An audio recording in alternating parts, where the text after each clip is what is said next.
Live. I am Tim Van Milligan. I am your host.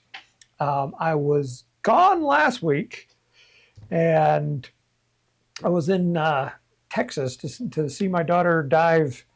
We're in San Antonio is where I was, and it was a lot of fun. But because of that, I wasn't here, and I apologize because I thought I was going to be here, but then I wasn't. But this is live. I do have the chat running, so if you have a question about RockSim, this is a good time to ask, and I will try to answer. So type in your question in the chat. And we've got a bunch of people already here. We have Rosa from Ottawa, Dennis Rainville from Connecticut, and he's new. Hello, Dennis. We have 462 Tool from North Dakota. That's a new one too. Mark Sell from Parker, Colorado, just right up the road. North is that way, so he's right up the road. Jeff Gortowski from Los Angeles. Okay, Jeff's been here before, but I didn't know he's from Los Angeles. Alfred Indy is here, and Terry Wheelock is here. And Terry is working on a new rocket. And we have Dennis Rainville here as well. So thank you, everybody, for showing up so far. And I'm sure there's more people lurking that haven't said hello. That's okay. We still love you. We're glad you're here. There's a lot of people in the room. We have Carlos from Palm Bay, Florida. We have a bunch of new people. Thank you for showing up. This is about RockSim, and RockSim is a design and simulation software for model rockets. And we're going to open it up to questions. This is, it is rocket science after all. So we're trying to get everybody up to speed as quickly as possible on rocket science so that they can be designing their own rockets and scorching the sky with them. Type in your questions. I am here to help. Let's see, I will bring up my computer and we'll go through some of the preliminary stuff. So our web address is apogeerockets.com. If you go there, we have this scrolling banner bar right here, and there's the RockSim 10. Here's the launch visualizer. The launch visualizer is part of the RockSim community, but it's our cloud version. It doesn't allow you to design rockets, but it does allow you to simulate them in the cloud. So you can be detached from your base computer and you can run your simulations on your phone while you're out at the rocket range. As long as you have cell phone coverage there, you can be running simulations. So you can get those last minute simulations in, but you have to load your designs in before you get out to the range so that you're ready to run the simulations. And if you have questions about that, I'll happy to answer those as well. So we can talk about RockSim, RockSim Pro, or the Launch Visualizer. So if you go to the website and you scroll down a little bit and you see here free RockSim training, that's what we're doing right now. If you click on this image, it will take you to our archive page where we have all the previous episodes, so you can find them on YouTube, and it tells you what we talked about in those episodes and gives you a timestamp if you're interested in them. And if you're looking for a particular topic, here's the shortcut that I use on your keyboard. Do a Control F if you're on Windows, or Command F if you're on the Mac. And if you do that, it brings up this little search bar right here. And this is only going to search this specific page. So if you were looking for clusters, so here's a cluster design. I talked about it 14 times. And you can scroll through them and find out, what we talked about on clusters in case you have a specific topic. I did have one question that came in this past week about making clusters, and so that's what was on my mind. If I don't have any other questions, I'm going to start talking about clusters because that's what's on my mind. Also, if you're on the web page, go to the How To and Guides menu, click on that, and come down here to Software. Click on the software, and here's where you find more information about RockSim. Here's the video tutorials, the RockSim live training, which I just showed you. There's other little helpful hints over here on this side. This side is where you can download a free trial. You can purchase it if you want to do that. You know, if you want to find out what is RockSim. If you're brand new to it, go to What is RockSim. And if you're comparing RockSim to other things, you can do the RockSim 10 features. You can do RockSim FAQs. If you're interested in the system requirements, will it run under your computer? Probably yes, but you can click on the system requirements, and here's version history of the things that we've changed. So that's kind of the preliminaries.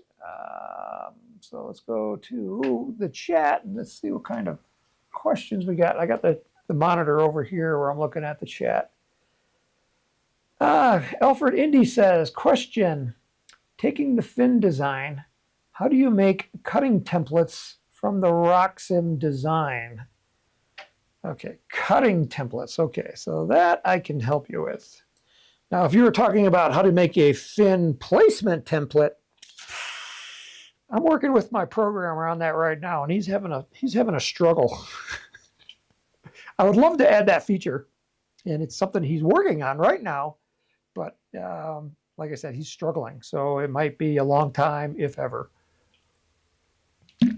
It's a lot more complex than you think because it has to do with the print menu.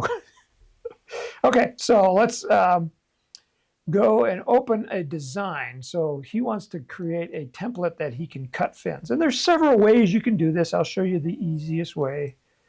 So I'm going to open up the level 2 rocket. And this is what the level 2 looks like. This is a pretty basic fin shape. It's just pretty much a trapezoid. But this is a big rocket. This is a 4-inch diameter rocket. If you come over here to a side view, it will tell you the basic diameter of it, 4.02 inches.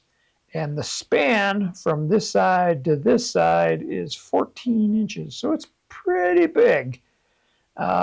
So if you want to make a fin template, so here's the easy way. You come up here to the print menu.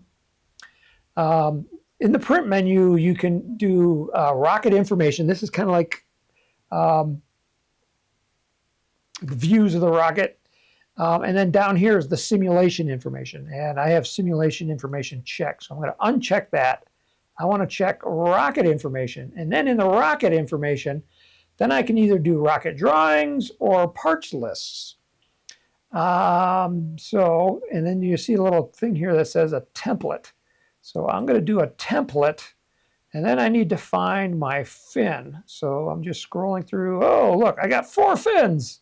Why do I have 4 fins on this rocket?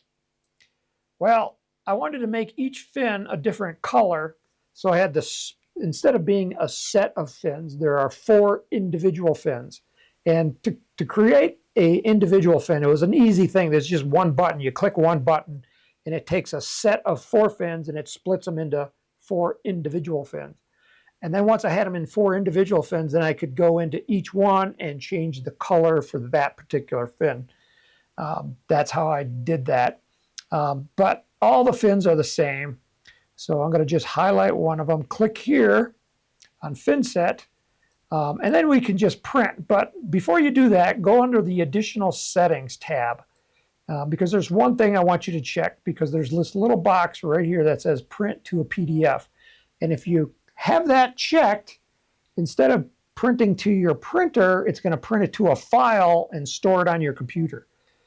In my particular case, I'm going to print it to the file because I want to show you on the computer what it's going to look like. So I'm going to click OK. And okay, so it brings up this print menu. It thinks it's going to go to this Michelle's Office printer, but when I go to print, it's going to save it to a PDF. And what it's looking for is a place to store it. So I'm just going to throw it on the desktop. and then click open, and I think it saved it. So now I need to go to my desktop, and I need to bring up a Finder window for that. And I need to go desktop, and then here it is, finset.pdf. And if I open that, this is what it will look like on a sheet of paper. Let me zoom out so you can see this is the page size, and that looks pretty long. But when you print it out, that's what it's going to print out. So there's your template right there. That's quick and easy. The issue comes with what happens if your fin template is bigger than your sheet of paper. So what we can do is let's open up a different design. So I'm going to go to File, Open, which is up here. And instead of the level 2, I am going to open up, I'm looking for the Katana, because I know the Katana is a huge fin. It doesn't, okay, here's a Katana 54 millimeter, and open that. Save that one? No. Okay, so here's the Katana, and you can see this fin. Again, this is a 4-inch diameter rocket, and now the fin span is 16 inches. And again, we're going to go print. I'm going to go to my fin set. See, this time it's only one fin, even though there's 3 on this particular rocket, because they're all identical, and they're all as a set right now. So I'm going to click OK. And remember, I've also have it printing to a PDF. So again, it's going to save the file on my computer, even though it looks like it's going to a real printer. And I click print. And again, it's looking for a place to save it. And I throw it on the desktop, click open, and then it saved it. And then I'm going to go back to my desktop, which is right here. And so here is the fin set. And if I open this one this time, you'll notice that this fin is going to, it takes 2 sheets of paper to print this one. So how do you line these up? So what we've done is we've put corner marks here, and there's one here, one here, one here. There's 4 of them on each page. And what you'll do is you'll take this corner mark on this page, and what you'll do is you'll print out the page, and then you'll go and like put it up to a sheet of glass so you can kind of see through it. And you'll line up that corner mark with this one right here. And then you will, glue them or tape them down together so the pages are together. So now you got one sheet, even though it's made of 2 individual sheets. And then from there, you can cut it out and create your fin. Okay, so that's the easy way. Just print it. Okay, if you want to do it the hard way, this is what I do a lot, is you're going to open the fin. So you click on the fin over here, and I just double click on it. And it should open it up, and it did.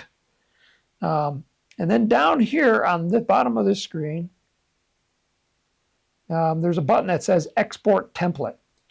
So I'm going to click on that. And this time, instead of printing it as a PDF, it's going to export it out. I got a couple of choices: SVG, an Excel spreadsheet, which doesn't really work, or an STL file. So if you printed it as an STL file, it's actually going to be a 3-dimensional object.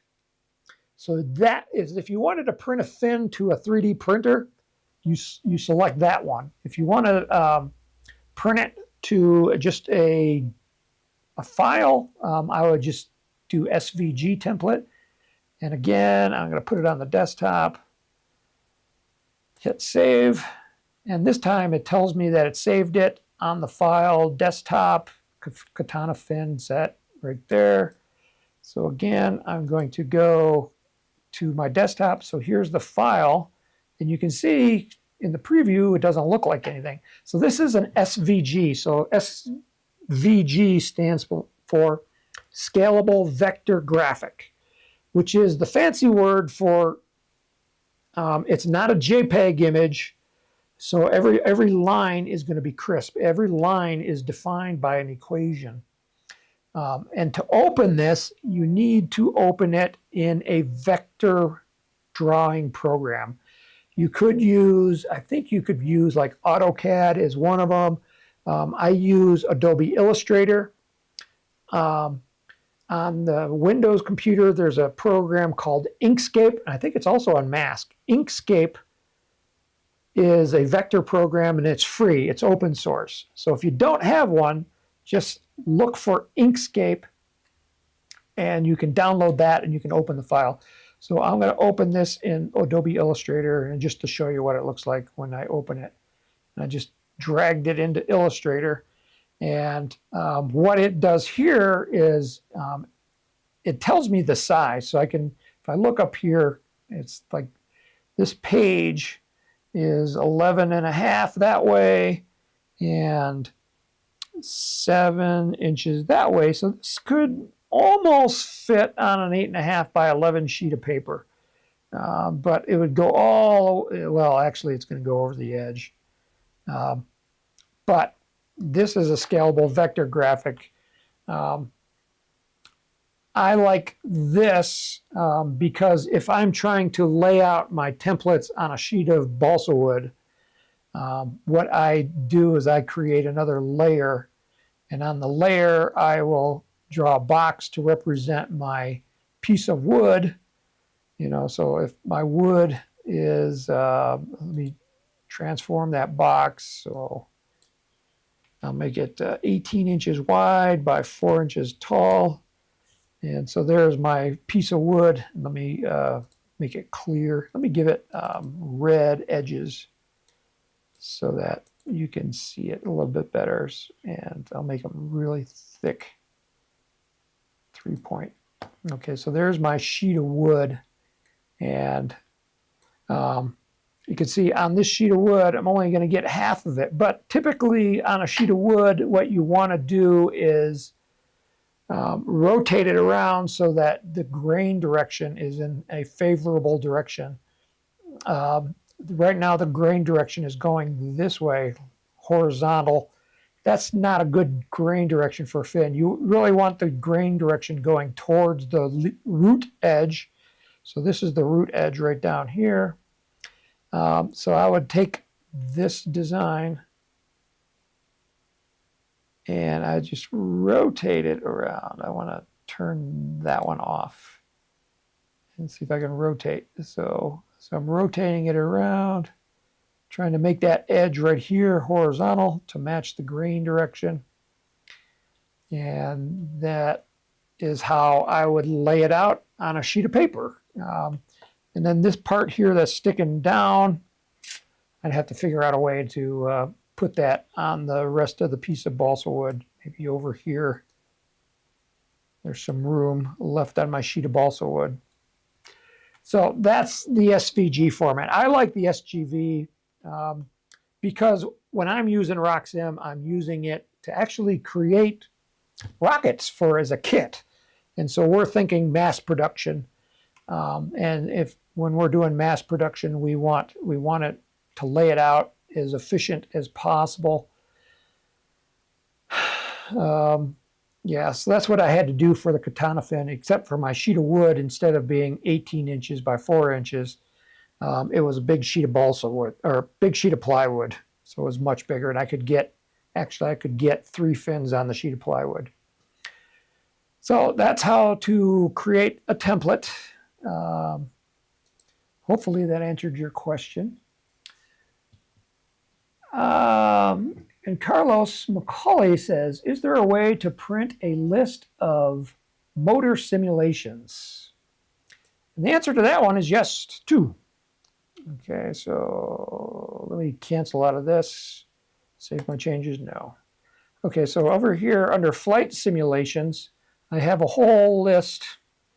That's a big list of motors.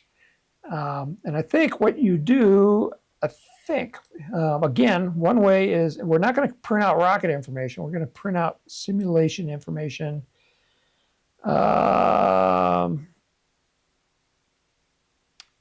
the simulation summary. And let's see what happens if I print this. So if I go print, again, I'm printing to a PDF. And printing, and let's see what it does. I want to put it on my desktop. Okay, so I go back to my desktop, and here's my simulations list. And I open that. This is a PDF, which is really nice. So that's the easy way. Let me make this a little smaller so you can see. You can see it's several pages long. 1, 2, 3, 4, 5, 6, 7, 8, 9, 10, 11 pages long. Oops, I didn't want to click that one. I wanted the plus. But so basically there's your simulation summary of all your simulations. Now that was the flight simulations, but there's also the recommended motor simulations. So let me do that. So this is a special feature if you're brand new to RockSim. RockSim has a way of running a whole bunch of simulations really fast. And the way to do it is you come up here to this button. This is the Prepare for Launch button. And in this screen right here, we're just going to go right down here to Recommend Motors. And I am going to say, I'm going to try to make this smaller. Let's just do Aerotech Motors, single use. Because if I don't do single use, and if I do all the motors, it's going to be hundreds of motors, and I only want to do a few. And then you just tell it the launch guide length, and right now I want to make it 8 feet because this is a big rocket. In a big rocket, you want to fly off of a rail, and then just hit recommend conditions, and it's going to run it 10 times. So it's running 10 simulations in a row. It just picked all the Aerotech single-use motors from the database. And okay, so then it populates the recommended motors tab. See, before we had the flight simulations, now we're on the recommended motors. And I think you can print this list by I'm sure you can print it. Rerun, here in this case, we're going to export the table. I don't have a print command from here. And I don't think there was a print command up here. Let me go back to this one. What I want to do is print it again, but in order to make sure that it printed different, I'm going to delete all these simulations except for a couple of them. Delete them, yes. Okay, well, I deleted all but one, and under this tab, there's 10. So let's print it again and see if it will print it. I don't have a button here that says recommended motor simulation. So let's see what happens when I click OK and print and put it on the desktop. Click open, and let's see what happened. So if I go back to the desktop and open the file, yeah, it's only one page. This is what I thought was going to happen. We only got one page of motors. So it basically, instead of printing the recommended motors tab, it only printed the flight simulations tab. So if I want to print out this list right here, highlight them all. You know, I did a Command F or Command A or Control A, and then hit a right click with your mouse key and do an export table. And this time I'm going to put it on the desktop again. And this time it's going to open it or save it as a CSV file. And hit save. And then if I go to my desktop again, there's the table, and it opens it in Excel or whatever spreadsheet you might have on your computer. On my computer, since I'm on a Mac, it's going to open it up in numbers. Sheets is Google. You could open it up in Google Sheets as well. You just have to upload it to Google Sheet. So there is the table. And at this point, you can just print it out right to your printer. So for the recommended motors, this column, you have to export it as a table. For the flight simulations, you can just print it. You can also export this as a table as well if you want it in export in Excel, if you want it in Excel. Microsoft Excel. So hopefully that was a good question too. Johan is here. He says, "Oh, almost missed it. Was listening to a concert and they started to play that romantic stuff, and that's when he bailed." Rick DeFossa says, "Flying into Colorado Springs in a couple weeks. I unfortunately can't visit Apogee because I'm only in town over the weekend and you're closed." Well, Rick, depending on what weekend it is, I might be down launching rockets in Pueblo, which is only an hour south of here. You're welcome to join us at the rocket launch. But, you know, ping me. maybe. I'm looking through, Terry Wheelock says, or Johan says, that in the Netherlands, he's got the first autumn storm this year. And Terry says, is it raining rockets? And Johan says, 6 feet. It's weird. Past 4 years, we had lots of easterly winds. Very unusual. Only happened 10% of my life. I'm not sure what that means, but it's almost out of season. Usually we have easterly winds into winter. Okay. Alfred Indy says, he says to Johan, he says, "Run a flight simulation using RockSim Launch Visualizer using the wind table." Okay, we can try that. Let's open up a different rocket. Well, let's actually just go to the Launch Visualizer. So I'm going to open up a new window. And I'm going to go to rocksim.com. And this is the Launch Visualizer. Let me resize this while it's coming up. It's loading. Like I said, this is loading in the cloud. And it's still loading, still loading. Okay, so I'm going to log in up here since I already have an account. If you don't have an account, running simulations, you're a lot limited because we only have 6 rockets for you to fly. If you want to have your own rocket, you have to upload it into the cloud, which means we have to give you server space, which means we need you to make an account so we can assign server space for your rockets. So I already have server space, so I'm going to log in and just select my email and go sign in. Okay, so now I am signed in, and the icon up here in the corner changed, and you can see now I'm signed in.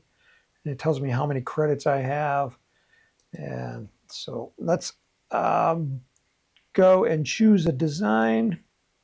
So if you don't have an account, all you get is the demo designs. And these are the 6 demo designs that you get. But if you have an account, you can have user designs where you can upload files. These are all the files I've uploaded. Let's see what we want. Let's go with I'll go with this rocket here, the Estes Vapor, and hit select. And it loads it, and it will redraw it sitting on the launch pad. And this is kind of gives you this is a 3D representation of the rocket sitting on the launch pad. And if I can get the key combinations right, my mouse, so you can zoom in, you can rotate it around. There we go. You can look at it up from the top. The wind, you can see, is coming from the west. and the rocket is aimed straight up. So pretty boring, but it's okay. So then we need to choose a launch site, and if I remember right, let me go to my database, and I'm going to type in the Netherlands.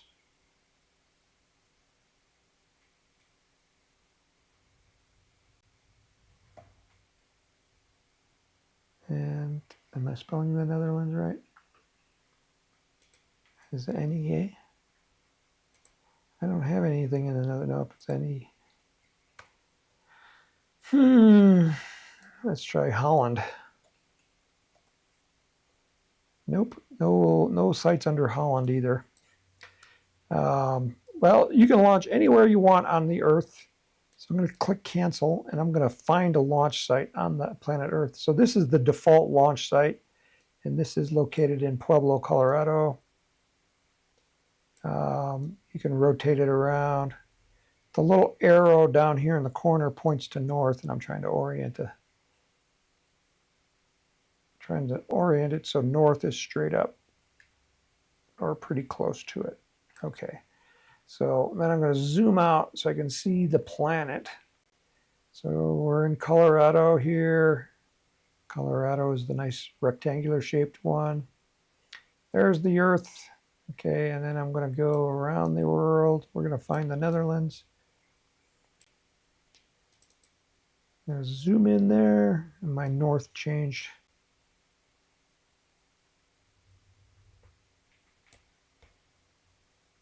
There's the Netherlands, and we need to find a launch site somewhere in the Netherlands.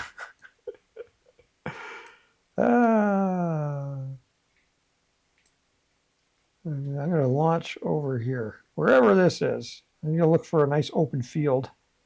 We got lots of open field right here. So I'm going to say my launch site is maybe right here. Right there. And I double click, and I put that's where it's going to launch from. And it's some nice farmer's field. And I'm going to confirm the launch site by hitting that button right there. And what that does is it grabs the latitude, the longitude, and the altitude above sea level of that particular coordinate on the Earth. So that's where we're going to launch from. Our starting state, remember our rocket was aimed straight up, and we can angle it. And I'm going to give it a few degrees. And right now it's pointing to the north. So if I tilt this here, you can see it's pointing to the north just a little bit. And we can go make it towards the northeast. Remember, so I have to look at remember my lay of my land. So I got lots of room over here to the east. This is nice and colorful. I wonder if that's like tulips or something. Very colorful right there. All right, so that's going to be, maybe I'm going to land over here in the colored area of the field. Maybe I have to swing around a little bit more to the east. Maybe to the southeast. Just grab the little scroll wheel right there. So now I'm going more towards the southeast. So if I look straight down on it, and then the wind is coming out of the west. So I want it to blow over there. And now we need to select our wind. And I got a steady wind. Right now my wind is, I'm going to make it 5 miles an hour. Coming out of the west. I'm going to click OK. And then we will go and choose a rocket motor. And let's choose a 24 millimeter engine. This is just like RockSim. We're choosing engines. I'll choose an Aerotech E15. And choose a delay, and let's make the delay 7 seconds. Click OK. So it loaded the motor, and we have an ejection delay of 7 seconds. So it's an E15-7. It tells me how many credits it takes to run that simulation, and then how far the engine hangs out the back of the rocket, which is back there. To run the simulation, just come down here to the launch button. Click on that. And again, it tells me 40 credits, and I'll say simulate, and it will run the simulation.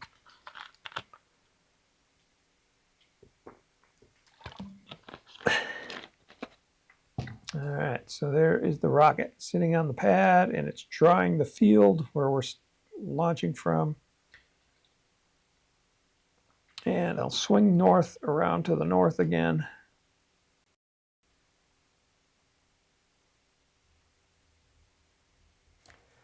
All right, so let's click on the launch button right down here, which is the play button. And the rocket takes off. You can see smoke coming out. You got a larger view right here showing what the rocket's doing. This blue smoke is tracking smoke, where the thrust smoke was just the white smoke. And you can change the colors if you want different colors.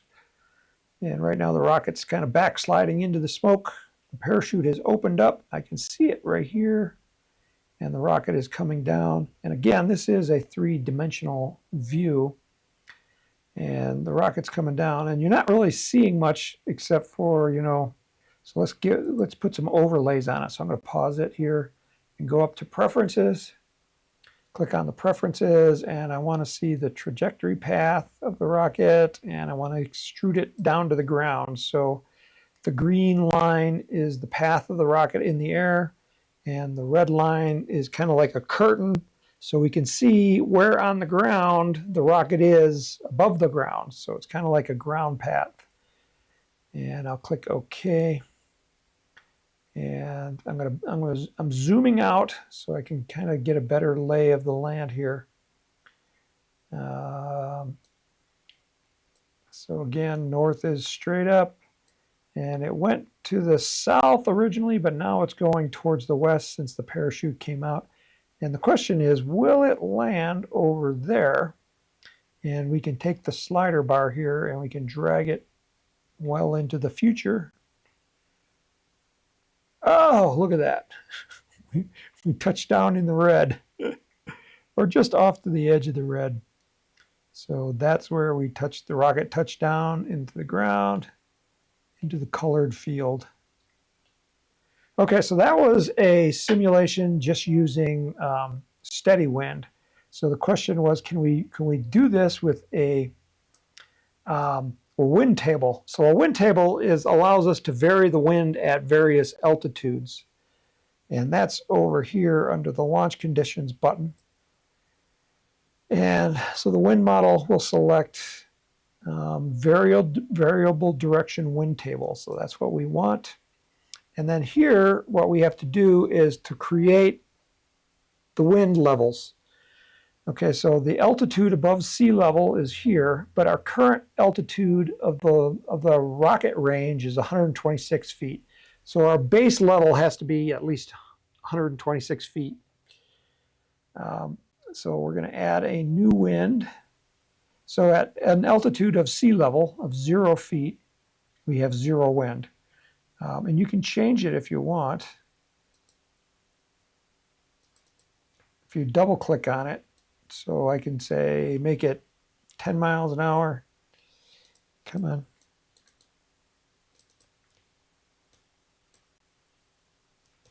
There we go. 10 miles an hour.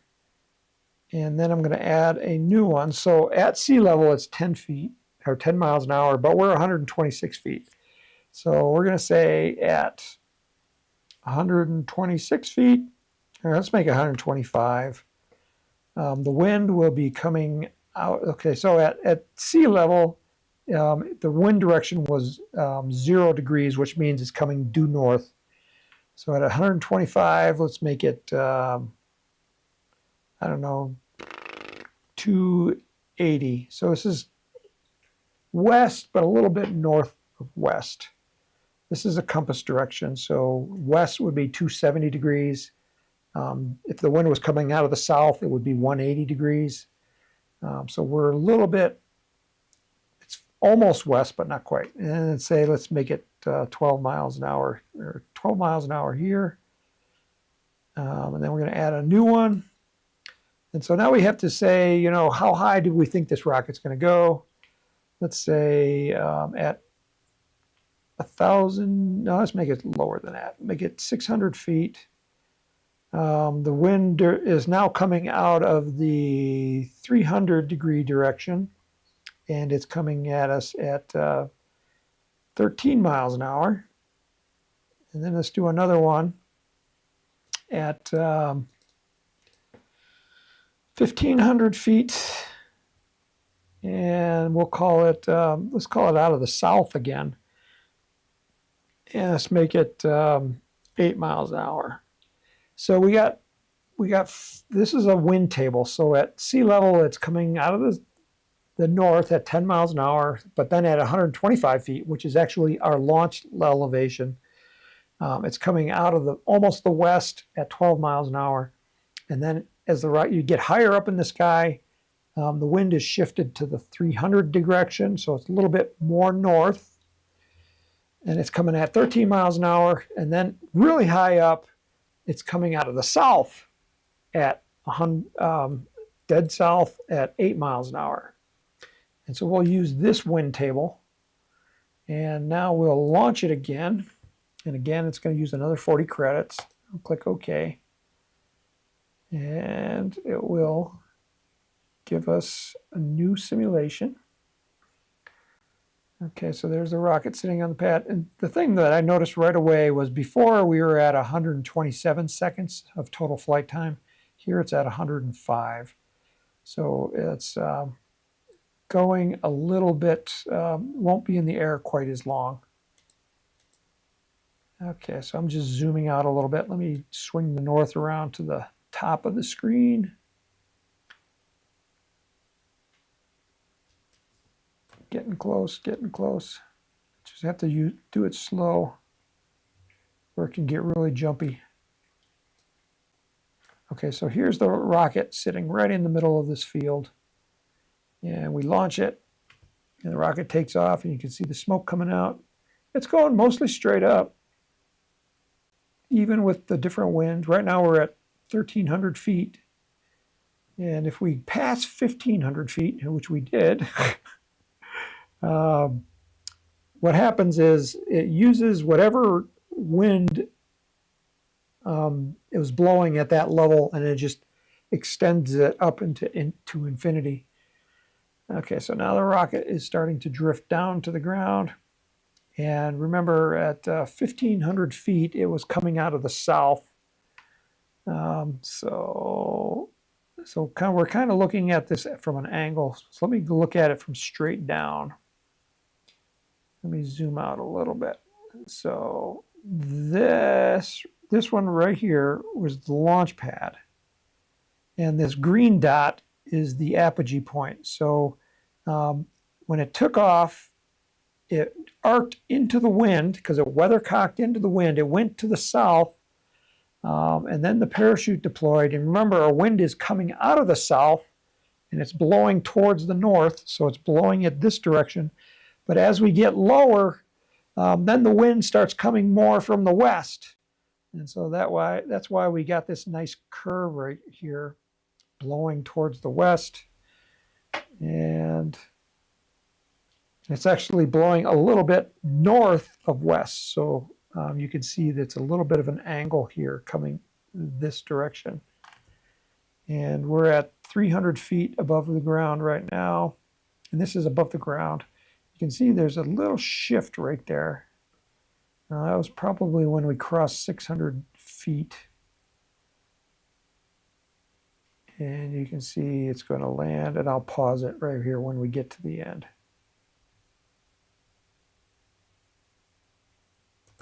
Okay, I wasn't quick enough on my clicker. All right, so there you can see the ground path of the rocket, and if I tilt it a little bit, then you can kind of see the three-dimensional effect. So this is what running a simulation looks like with a wind table. You get it's a lot of fun to play with wind tables. Notice here that the rocket, before, with just a straight wind, we landed right about here. And so when we had this wind table, it landed actually a little bit further away. Well, the wind was blowing a lot stronger too. Remember, here it was like 5 miles an hour. And here we were, 12, 13, and 8 miles an hour. So That's why it went a little bit further. So that is a wind table. Terry Wheelock says, Tim, design a tulip rocket. Well, I can't make a rocket look like a tulip, but you can decorate it with tulips.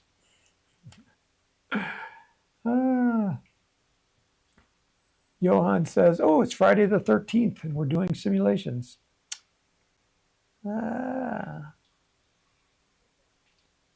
Johan says there's lots of cows there in the Netherlands. Okay, so there's been a lot of chatting going on over there. Okay, I'm looking for other questions.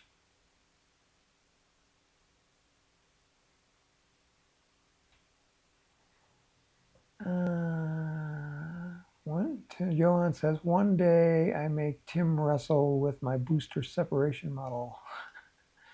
Okay.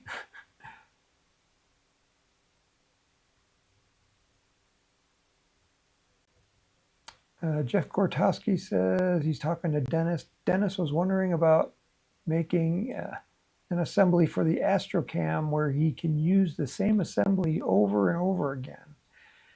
Okay, so subassemblies. Okay, so that's a good topic. So let me close out of the launch visualizer. Okay, so let's open up the Astrocam.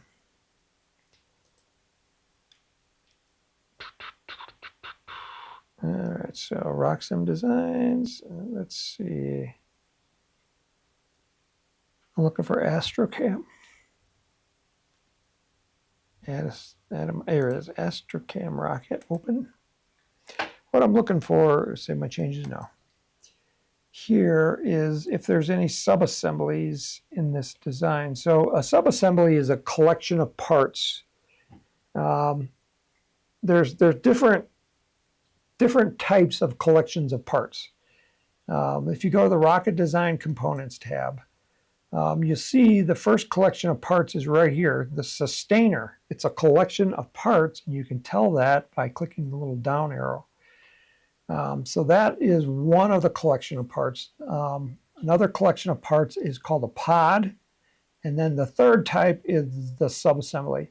So the difference between a pod and a subassembly as a collection of parts is a pod is a collection of parts that's attached to the outside of a rocket, typically, where a subassembly is attached on the inside.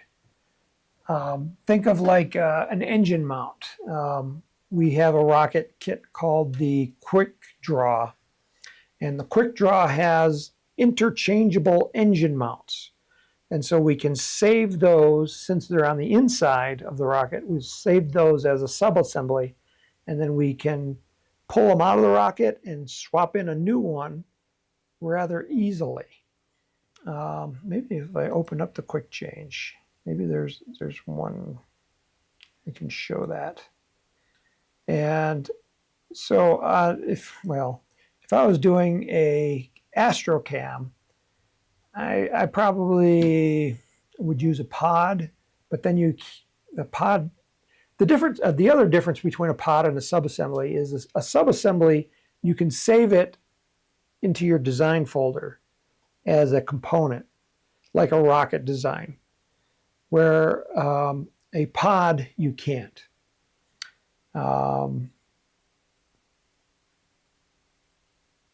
Yeah, so just trying to think, on a camera, could you save it into a subassembly? And you might be able to, but we're getting really complex here.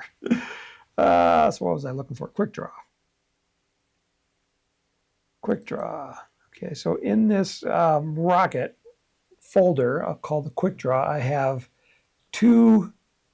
There's no. Oh, here we are. Here they're called RockSim Subassemblies.rsa. So if I open up the Quick Draw and open it, it's thinking it's probably going to crash. It should know, give me the spinning ball of death. Oh, there it did. It opened it. This is a complex rocket. That's why it took a little longer.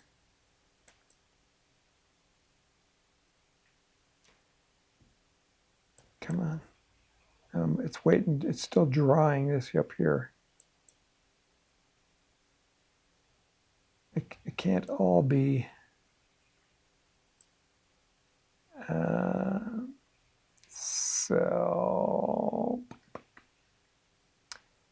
So this is not saved as a subassembly because let me open that other folder that was inside of here. I think that one has a subassembly. So this BT-80 simple rocket, I probably created this because I wanted to show subassemblies.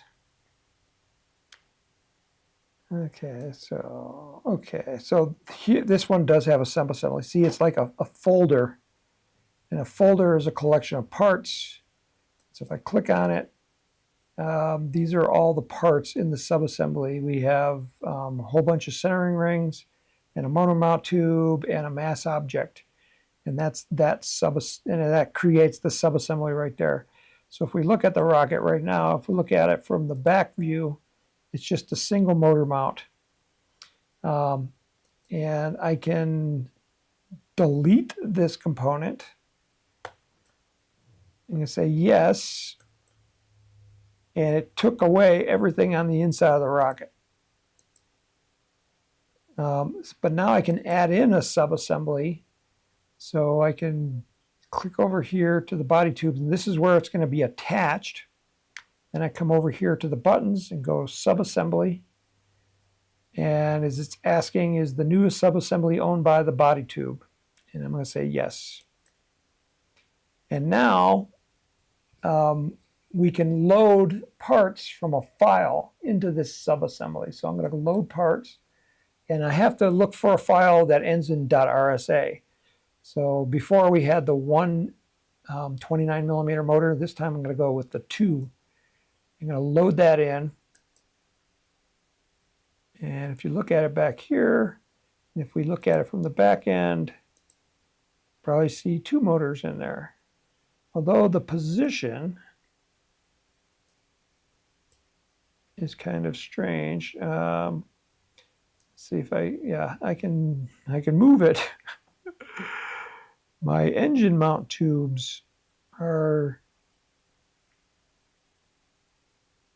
not in the right place in this subassembly. So I'll click OK, and I think I can move them now from here. If I open this up, I see there's 2 motor tubes. I have cluster motor tube number 1 and cluster tube number 2. If I open that and I can edit that, I can move that motor tube back towards the back of the rocket. Click OK. So that's one of them that got moved back, and I'm going to move the other one back. And just slide it here with the slider bar. And click OK.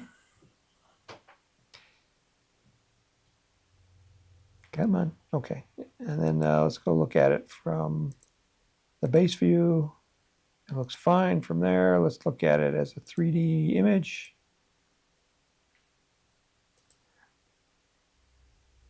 Come on. There we go.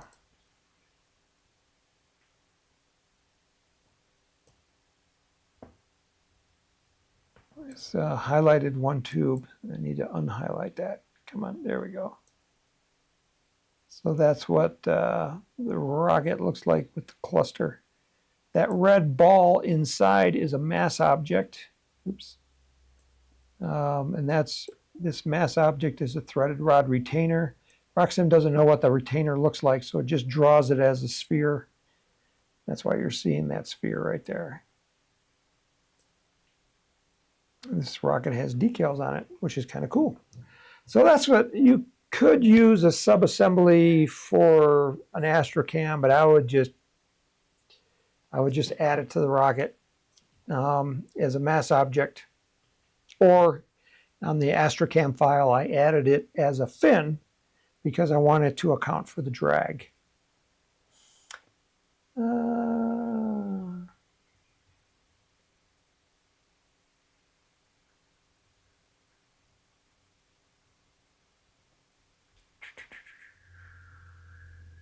I'm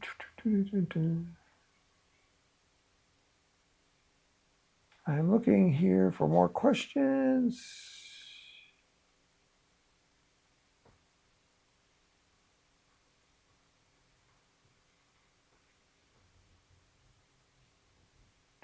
No more questions.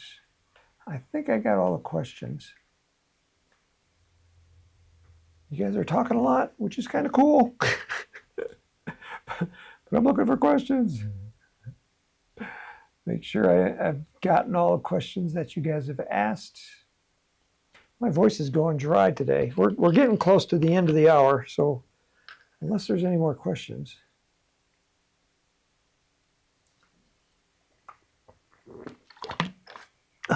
Okay. I guess we'll end early this week. Normally we go long, but this week we're going to end a little early. So again, I thank you for coming. Yes, we should be back next week. I'm not planning on going anywhere. My daughter has a contest, but it's actually going on right now as we speak. And my wife has been texting me, but I haven't seen the videos yet of her contest. She's a diver, and she's doing 3-meter springboard today. I think tomorrow she does 10-meter platform. She loves 10-meter platform because it's just so fun for her. She's got nerves of steel. All right, so thank you for coming. We will be back next week. If you have questions about RockSim, go ahead and use our contact form on our website. Just go ahead and pose those ahead of time, and then we can talk about them next week. So I'm going to give you a countdown, and then you can go and launch. Oh, tomorrow is the annular eclipse here in the United States. I wish I was closer to it. We're only going to get like 85% obscuring the sun. We won't get the nice ring here in Colorado Springs, but we're close, 85%. So I might be doing that tomorrow. We don't have any launches scheduled this weekend, but you never know. So in 5, 4, 3, 2, 1, go out and launch something.